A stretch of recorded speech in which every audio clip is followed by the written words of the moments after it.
Jérémie, chapitre 20.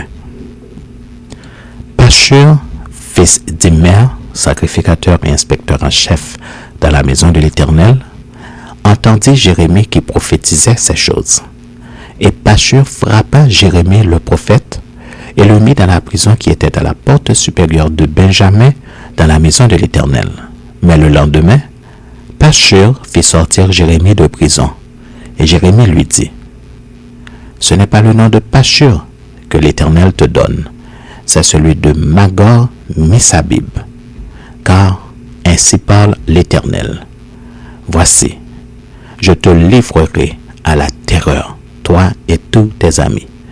Ils tomberont par l'épée de leurs ennemis, et tes yeux le verront.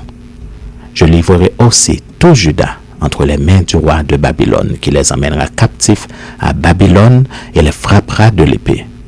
Je livrerai toutes les richesses de cette ville, tout le produit de son travail, tout ce qu'elle a de précieux. Je livrerai tous les trésors des rois de Juda entre les mains de leurs ennemis, qui les pilleront, les enlèveront et les transporteront à Babylone. Et toi, Pashur, et tous ceux qui demeurent dans ta maison, vous irez en captivité. Tu iras à Babylone et là tu mourras. Et là tu seras enterré, toi et tous tes amis auxquels tu as prophétisé le mensonge. Tu m'as persuadé, Éternel, et je me suis laissé persuader. Tu m'as saisi, tu m'as vaincu, et je suis chaque jour un objet de raillerie. Tout le monde se moque de moi. Car toutes les fois que je parle, il faut que je crie à la violence et à l'oppression.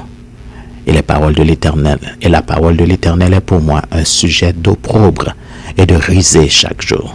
Si je dis, je ne ferai plus mention de lui, je ne parlerai plus en son nom, il y a dans mon cœur comme un feu dévorant qui est renfermé dans mes os.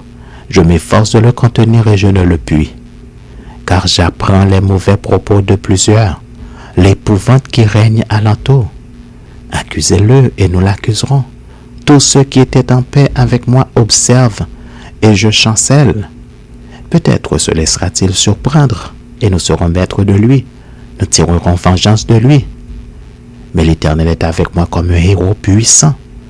C'est pourquoi mes persécuteurs chancellent et n'auront pas le dessus. Ils seront remplis de confusion pour n'avoir pas réussi.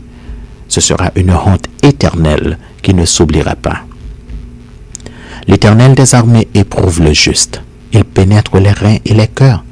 Je verrai ta vengeance s'exercer contre eux, car c'est à toi que je confie ma cause. Chantez à l'Éternel, louez l'Éternel, car il délivre l'âme du malheureux de la main des méchants. Maudit soit le jour où je suis né, que le jour où ma mère m'a enfanté ne soit pas béni. Maudit soit l'homme qui porta cette nouvelle à mon père. Il t'est né un enfant mâle et qui le combla de joie. Que cet homme soit comme les villes que l'Éternel a détruites sans miséricorde, qu'il entende des gémissements le matin et des cris de guerre à midi. Que ne m'a-t-on fait mourir dans le sein de ma mère? Que ne m'a-t-elle servi de tombeau? Que n'est-elle restée éternellement enceinte? Pourquoi suis-je sorti du sein maternel pour voir la souffrance et la douleur, et pour consumer mes jours dans la honte?